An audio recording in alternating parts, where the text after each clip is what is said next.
All right, looks like we have some people filing in. Hello and welcome. Good afternoon, good evening, good morning. We're going to give it some time as folks are loading in. I'm not sure if any of you have experienced being in a Zoom webinar before, but for the most part, how it works is we can see you, or you can see us, but we can't see you. We have the chat comment and the Q&A section open below those. So while we're waiting for folks to fill in, if you all could drop in, maybe where's everyone calling in from today? So just an FYI, I'm in Rochester, New York. So Hong Kong, all right, Vancouver. Awesome. Hi, James. Hi, Yoni. Hi, Cluzy. Hi, Daryl Lynn. Seattle. Washington State. Santiago. Nice. Sweet. It's a great spread. That's awesome. For those of you who this is a crazy time, thank you for being with us. Yeah, it's always hard for us to figure out the best times to catch the most people. Obviously, being a global program, we're always constantly juggling time zones. One of ours cohort members from cohort 1 was in Poland, and we're in New York time, so it's a little interesting for our meetings, but we try to mix it up to make it work. Let's see where we're at. I know this thing's all still loading in. Kick off. Oh, very cool. This is great. Thank you, everyone, for tuning in. This is really interesting.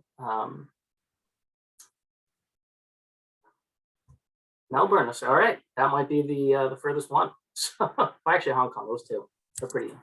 I'd be curious. I have to Google that one. So while we wait to get started, as I mentioned at the beginning of it, it looks like the numbers are starting to slow down now. So my name is Chris Carpenter. I work with the Venture for ClimateTech team here. We are getting settled in. So this is a Zoom webinar feature. I'm not sure who's familiar with it before, but if you go to the bottom of your screen, you'll see a Q&A function and a chat function. The chat function, I'm sure most of us are familiar with 3 years into this whole shebang. But feel free to drop questions as we go along. We're going to be doing our best. How this will kind of work is our team will go through the program itself, kind of an overview.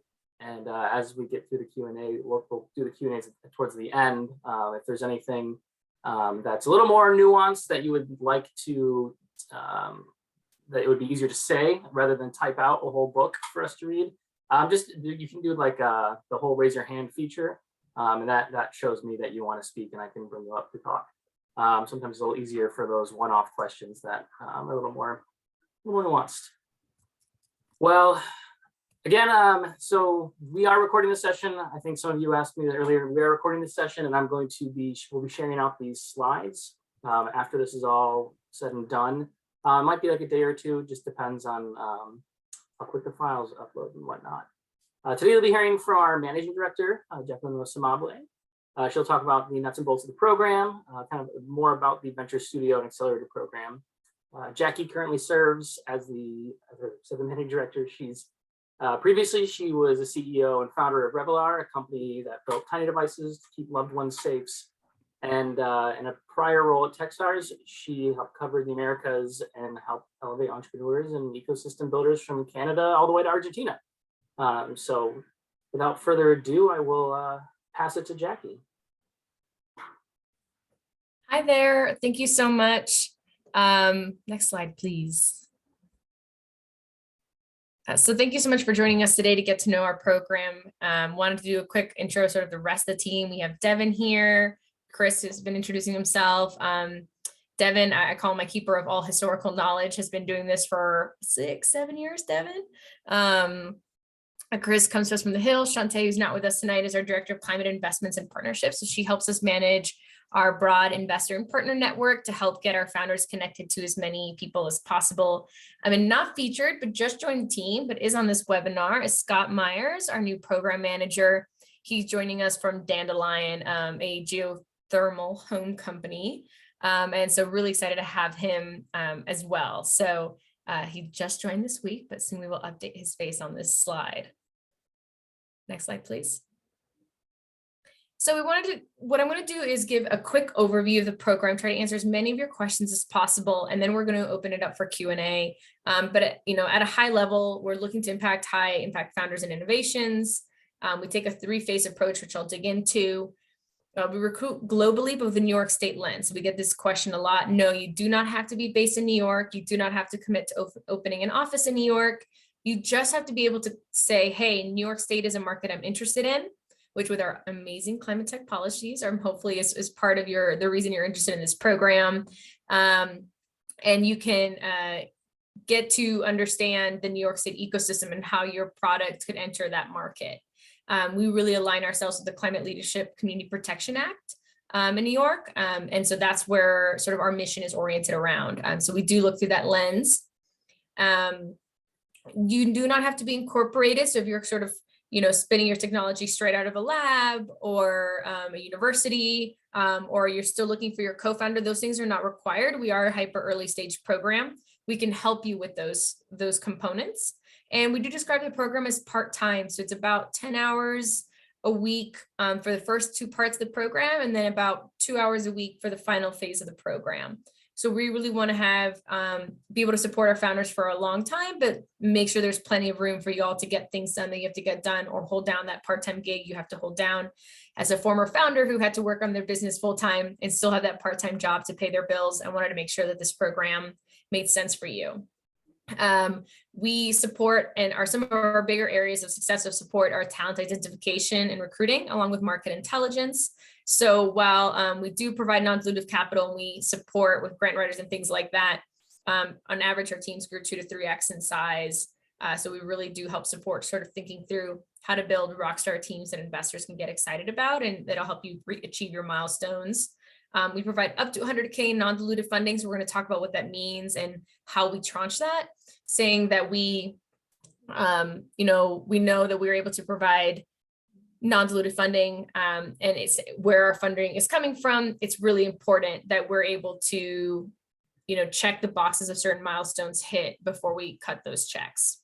And then again, we're looking for a really early stage, so angel or pre-seed. So for companies that have not raised a significant amount of private capital. If you've raised a significant amount of grants, that's fine. Grants are very different. Next slide, please. So the first phase of the program is sort of what we call our studio phase. We really help make sure that there is an opportunity there for your technology or innovation, or we help you figure out what that needs to be.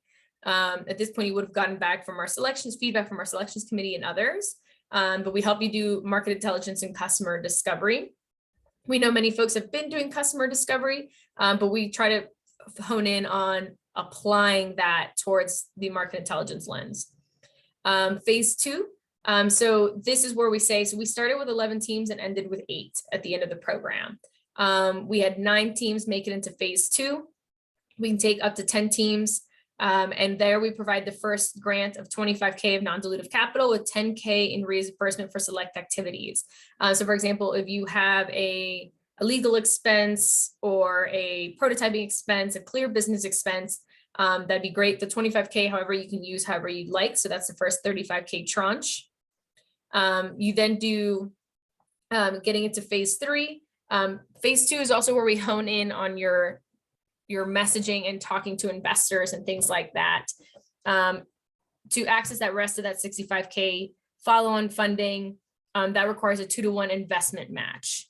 It's sort of like on a first come, first serve basis. And so there we're looking to be able to check the box of, hey, you have external market validation that this funding will go further than just that 65K. So if you raise 150K, we can match that 2-to-1, right? And that phase is then fully focused on differentiated learning. So helping you get placed into either your next program or have very clear next steps on where you're going and what you need to accomplish, whether it's setting up your lab or partnering with that university. Next slide, please. Quick timeline. So our applications are open until March 4th.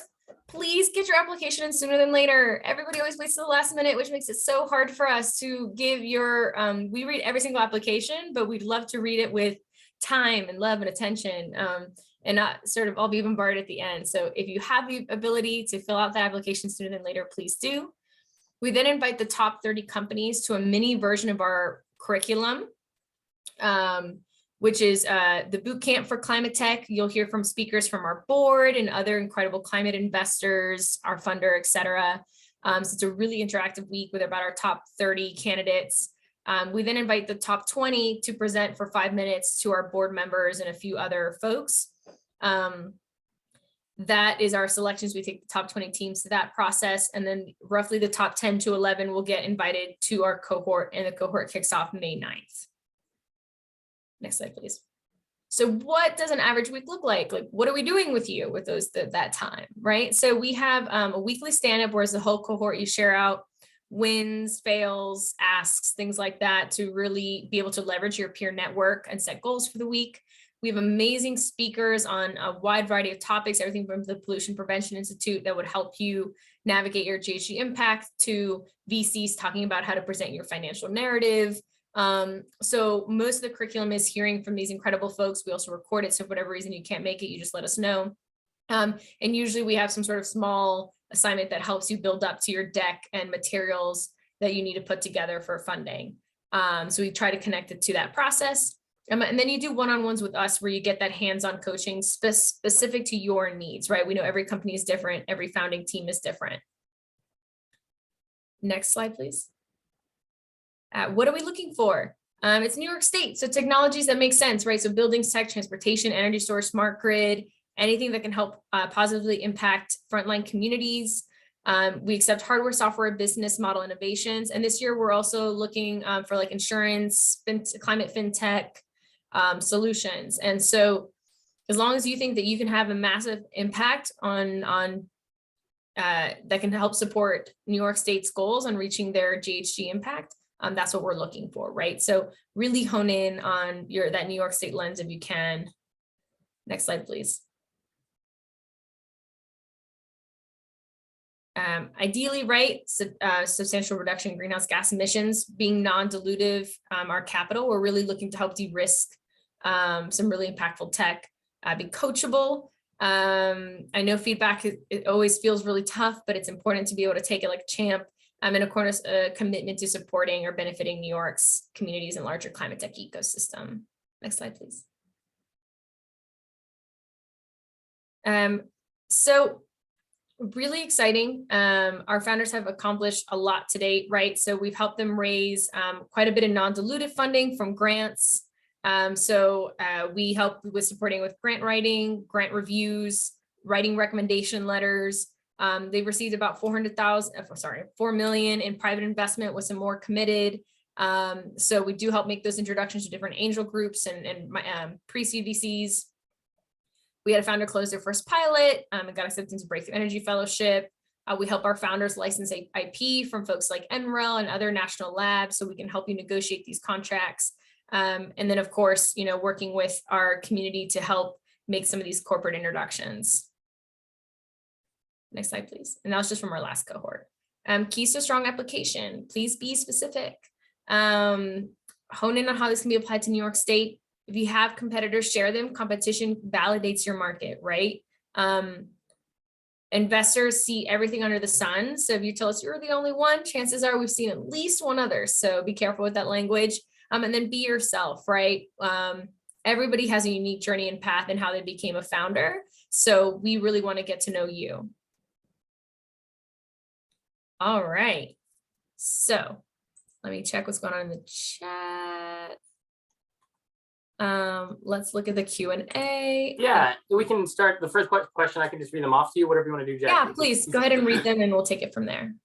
Yeah, so the first question is from Basanth. I apologize for mispronouncing your name. This is weather data in India is sparse. Wireless weather stations being produced in the US, EU, or China work on frequencies that are reserved for the Indian Army. I'm building affordable and portable weather stations that work for India or anywhere in the world. Am I eligible for the program?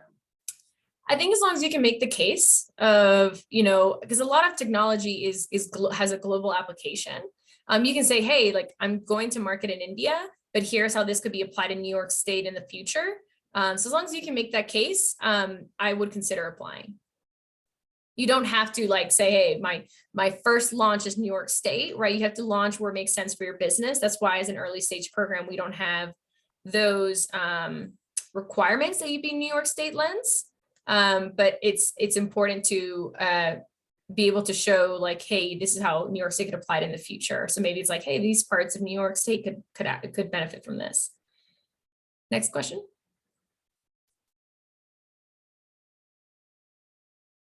Chris, you're muted.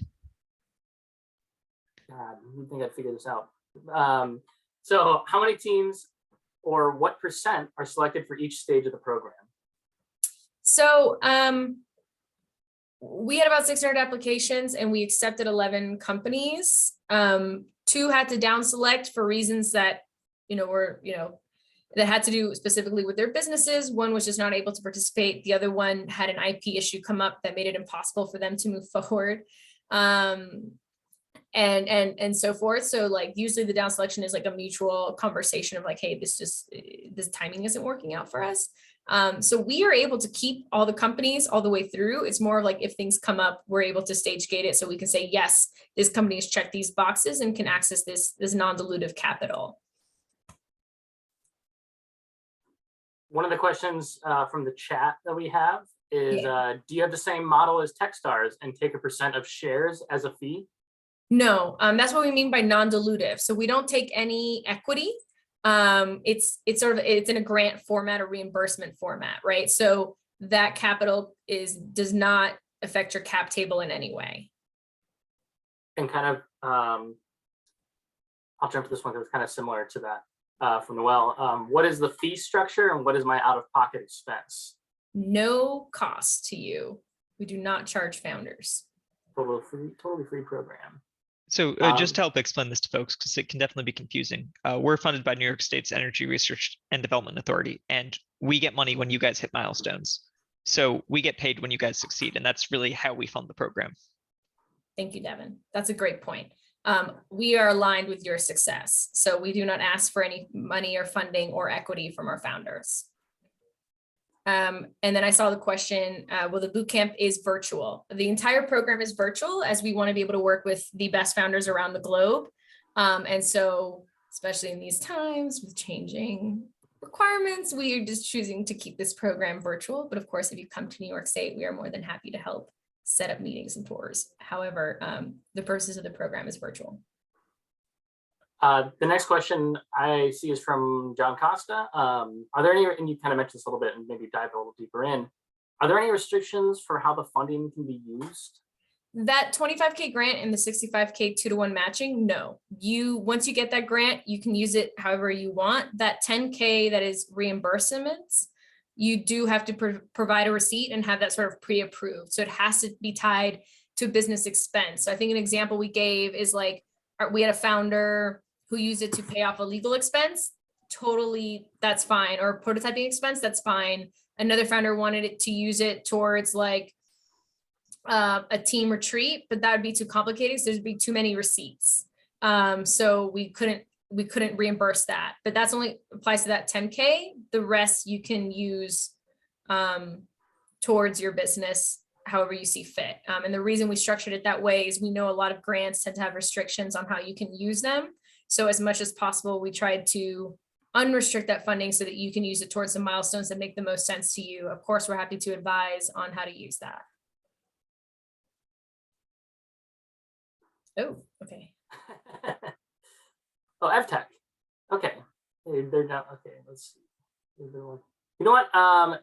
Yoni, I might, if you want, I can unmute you if you want to ask your question. I know this is, you just put a lot of work into so EvTech, Yoni, we have, I'll respond to you privately if that's okay with you, because your question is very, oh, I see, you sent it to just us, anywho, my bad. You sent it to hosts and panelists. So Yoni, I'm going to respond to you offline. I just talked to Shelby about that yesterday. So just know that we have chatted about it. Steve kind of asked a similar question to John's about how the funding can be used, such as for facilities lease, but that kind of falls. Yeah, one of our founders used that towards getting their lab off the ground. So they needed like the original 25K to get their lab off the ground. So again, if it's one of those grants, you can use that how you see fit, but also that 10K could probably go towards that as well. We know a lot of these technologies require lab space. And we also can help you work with, find partners or lab space if that's an area of interest.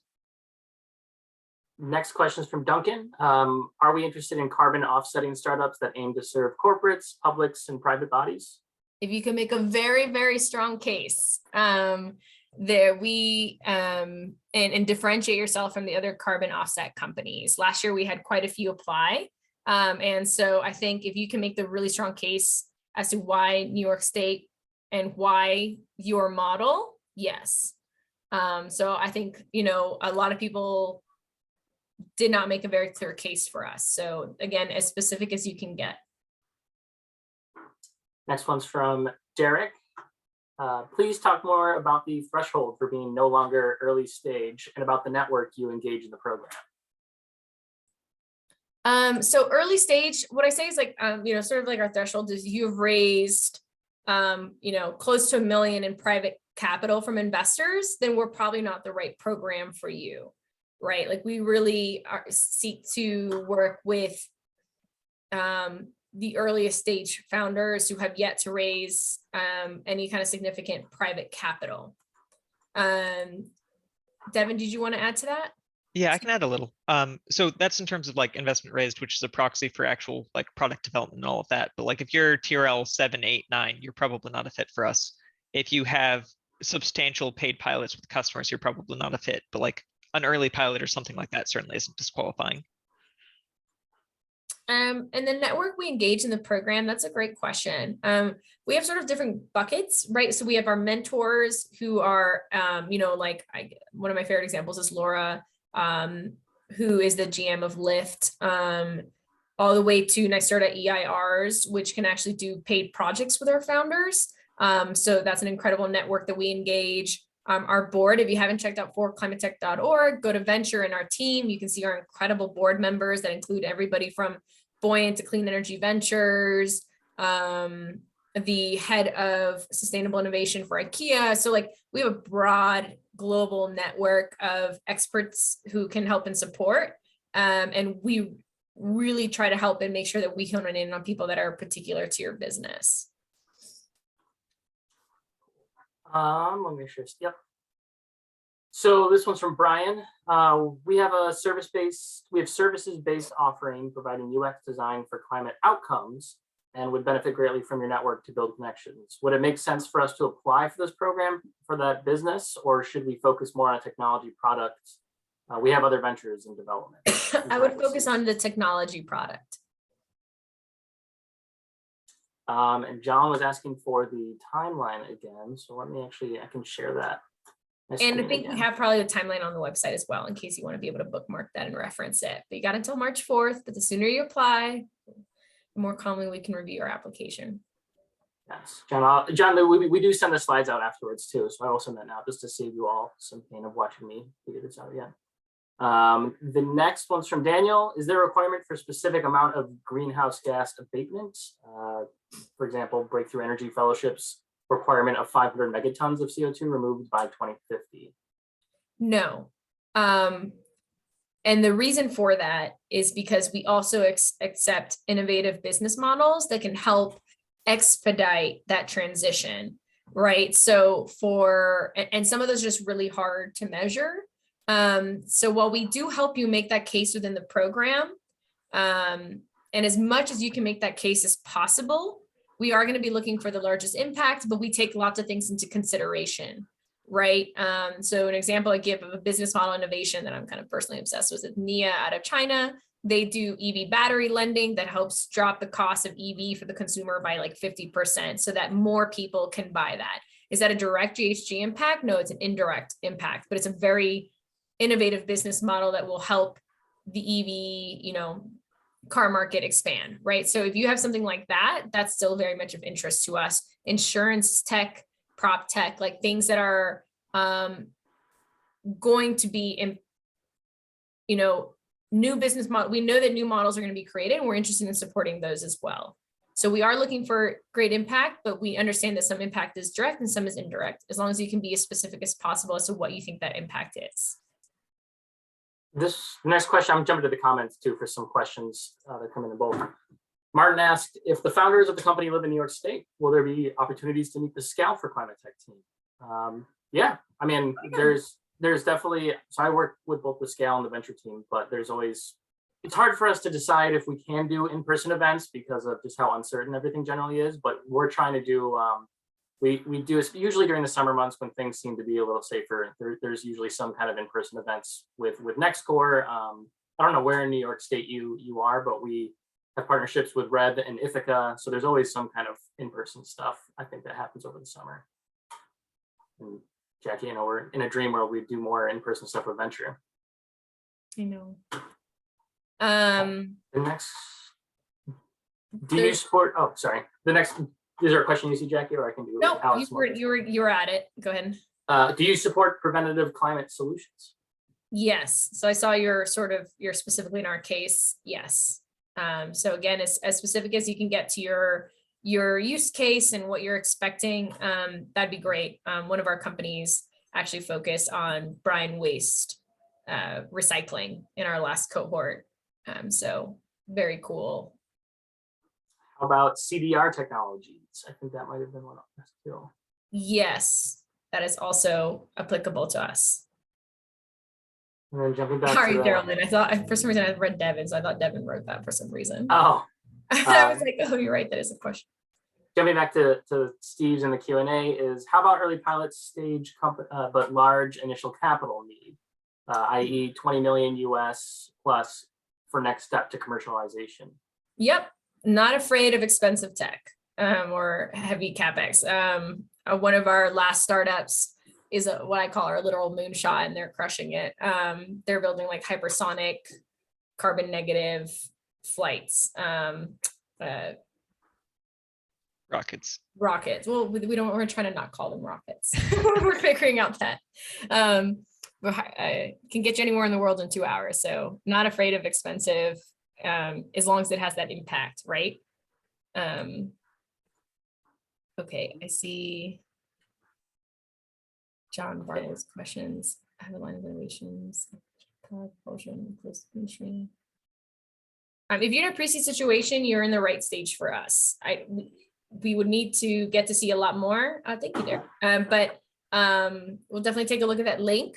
But again, in that application, and with that caveat, right? Like, I've applied for grants. I promise your application is nowhere near as intense as a grant application, but it does give you the opportunity to highlight where you are. And if one of those things doesn't apply to you in the application, don't worry about it, right? Every case is unique.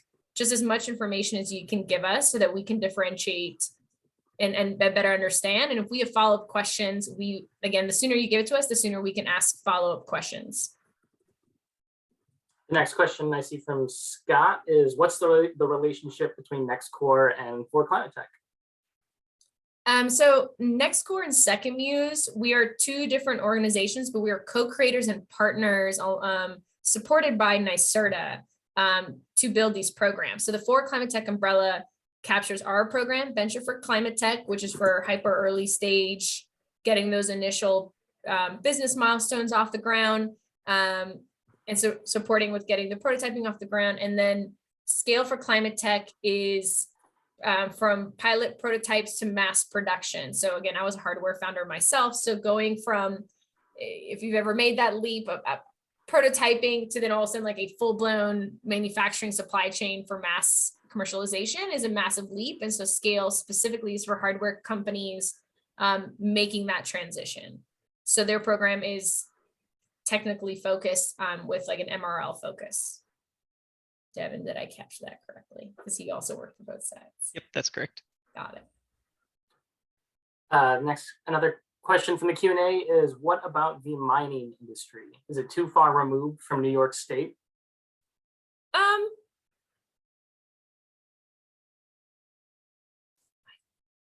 That's a great question. I'd have to better understand your specific use case. So feel free to shoot us an email. We'll put our email at the end if you want to give more context there. I know some really awesome companies that are doing some really, really innovative tech and mining in Latin America, right? But I see what you're saying. But I really recommend looking into the NYSERDA website and seeing, like, is there some way to align yourself? But otherwise, it may just not be. So yeah, thank you, Devin.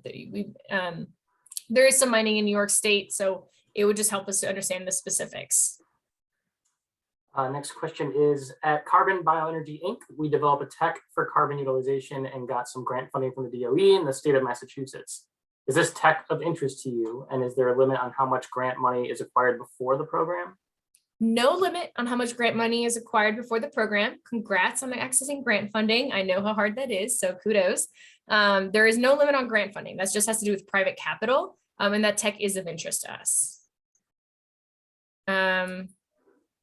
James is asking, how do you guys normally scout/find climate tech startups other than Eventbrite/Zoom calls? We have incredible scouts. We have incredible scouts, as well as we do a lot of digging ourselves through the interwebs, mainly Devin helping us find them. But we have an incredible, we have an incredible scout community. We're actually going to be highlighting them soon on our social channels, but we have 4 scouts around the globe that help us keep with the pulse of the best up and coming startups. So really cannot speak more highly of them.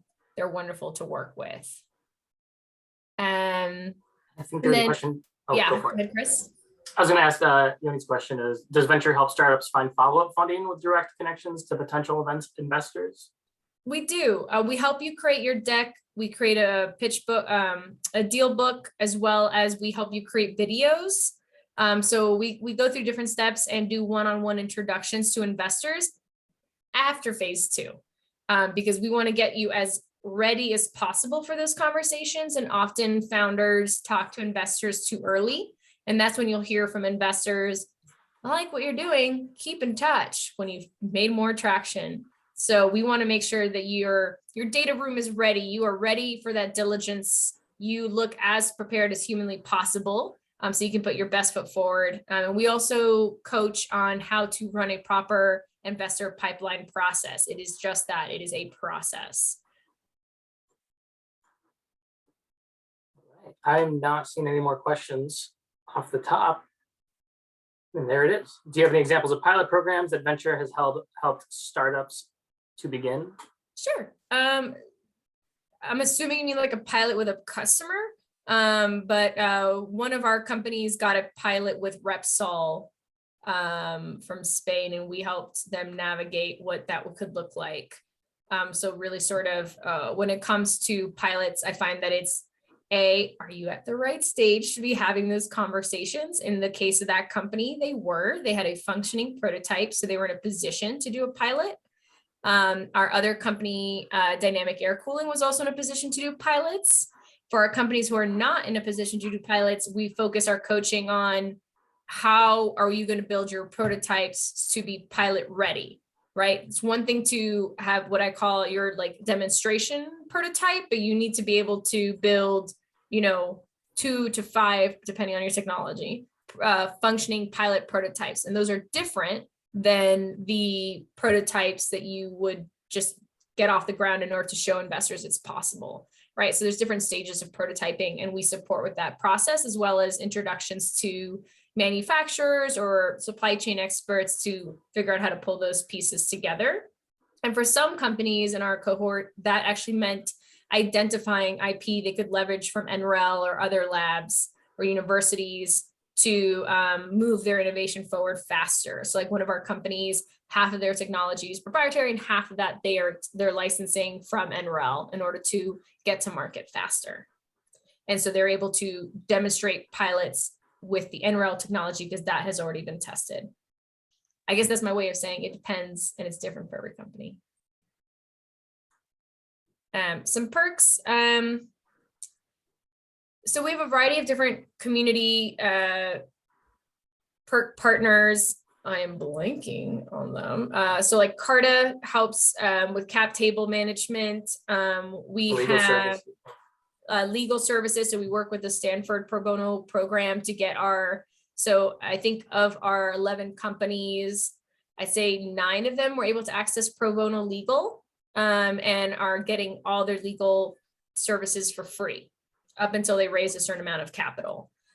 So we work with different programs to offer those kinds of perks and services. Yeah, it's Also, great. NYSERDA EIR is also a great perk Thank partner. you. NYSERDA EIRs, so and CXO Canada matching, and for New York State and grant writing support and things like that. So those are some of the perks that we offer. NYSERDA is a great segue into the next question is, what is the role of NYSERDA? Does that limit us to operate only in New York? No. So NYSERDA is phenomenal. If I don't know how well some of you know NYSERDA, they are, I think, monumentally important for why New York State has such progressive climate policies and is taking action in the way they are. They helped us align around the Community Leadership and Community Protection Act, which is really where both of our missions come from. So they support and fund our program. They work with everything from hyper early stage like us all the way through like, I always say like Equinor doing offshore wind in New York State, right? So they work with like a wide breadth and projects in a very deep way. So NYSERDA's role is that they are, the reason this program exists. They have built an incredible network that we're able to access. So like the NYSERDA EIRs, grant writers, CXO candidate matching programs. But I highly recommend checking them out. They're a real force for good. The next one is composite manufacturing considered a tech that you would be interested in? You mentioned a mentor that was a part of IKEA. They might find my idea really interesting due to its carbon negative materials. Yeah, absolutely. And we have worked with the composite manufacturing company before, so very interested in that. John, I'm sorry about the link issue. I will email out those links too, to you as well. And those links will be included in the follow-up email after this session as well. So don't sweat about it. The next question is, are you open to companies that are innovating on housing built with innovative technologies and materials stemming from natural building focused on supporting climate refugees? Yes. Actually, Rochester, where NextCore is headquartered out, is considered a climate haven. So yes. It'll be interesting to see how that community shifts in the next 10 years from being designated a climate haven. Yeah, there's a strong refugee population in Rochester, and we're very grateful for them. So, let's see. I don't see any other questions. I'll give folks more time. There it is. How much time would you expect it would take to complete a compelling application? Ooh, I guess that depends on how much you have organized in advance. That is a great question, and I'm sorry, I don't have an answer to it. I think it really depends on probably how much information you have, right? Some companies just simply have more data than others to share, so probably that takes a bit more time. All I can say is that if you've applied for a grant before, you'd probably be able to like copy and paste a lot of that, but you do not have to. Again, we understand how the early nature. So if you have to be able to demonstrate that, let me put it this way. Our earliest team was Lacey from Olakun Minerals last year. And she, we knew would be a remarkable founder. She had no prototype. And once she got accepted into the program, she left her full-time job to work on her company full-time, right? So while she did not have a lot of like data in terms of where her prototype was at, she had a very clear and compelling vision for what she wanted to build. And that compelling vision was enough for us to support her. So if you can make a strong enough case, right? Like we understand if there's not a lot of other information you have, but you can still put together a very compelling vision for what you are looking to do. Devin, you wanted to answer that? I was just going to say I would budget a couple hours. Like, don't do it at the absolute last second. If you have your information organized, you can do it faster, but you never know until you see the questions whether or not you're prepared for it. And what I always recommend is kind of copying the questions into like a Google Doc, answering them more calmly there than trying to answer them directly into the application. That's always like my applying for things best practices. It just, that way you can kind of like edit, go back and forth, and then you just copy the answers back into it. Yuri asks, how does venture help startups to validate market opportunities? Yeah. So that's part of the customer discovery process and also market intelligence. So we bring in amazing speakers like Nina Ali who is at Elemental, who really talks about like, how do you apply your data from customer discovery into a compelling market opportunity, right? Like it's one thing to talk to a bunch of folks and gather a bunch of data, but then how do you translate that? So we do that through our curriculum and with our speakers and then in those one-on-one sessions. It just really, it's so business and industry dependent. And I don't know how many applications were received this year. I want to jump the gun on that one, Chris. Thanks for that question, Marta. Last year we received, a little over 600, but we'll see what this year brings. Hopefully a bunch of other amazing climate tech companies that we get to know. And while, we know not everybody gets accepted into the program, we do keep in touch with founders and continue to support them. So for example, 2 of our companies that we really enjoyed meeting and were invited to boot camp, while they weren't a good fit for the program at the end, we did get them into Techstars. So we believe strongly in being good pipeline and community partners with other programs. So if you're not a good fit for us, we try really hard to send your information if we think you show a lot of promise to programs that do make sense. Or like last year, one company we were really interested in, like our partners at NREL were like, actually, we can support them in XYZ ways if you kind of let us work with this team. So it's a very collaborative community, and we try really hard to make sure that founders find the right place. Yes, your prototypes can be built wherever you are at. I'm assuming that's the question. Yeah. But cool. While we're waiting for some more questions to pop in, Jackie, you want to talk about the summit at all? I feel like that was a pretty big event for our team.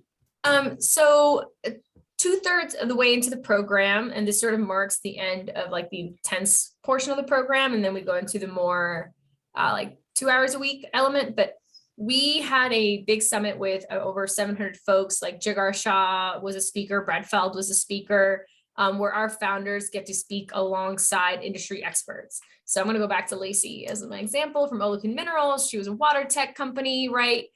So she got to speak on a panel alongside the Nature Conservancy directors of Nature Conservancy's Director of Innovation, a Water Tech BC group. And so we host this summit with our founders and really amazing speakers in order to not only elevate their thought leadership, because we're looking for founders that are, going to be guiding industry trends and changes. And we connect them and have them speak on par with these folks. So it was a really impactful and exciting event for our founders last year. So we don't do a traditional demo day. We do that summit with those panels. And this year there'll also be a competition in that summit. All right. I didn't see any other questions pop up. I'll give it a couple more minutes. This has been great. Thank you, everyone. These have been really great questions. Thank you for joining us and for getting to know about our program. I hope you know we literally read every single application. We will most likely email with questions if we have it. So we really look forward to learning about your incredible innovation. Having been a founder myself, I know it's an intense journey. So can't wait to get to meet you all. Wish I could see all your faces on this call. And thank you so much for joining us.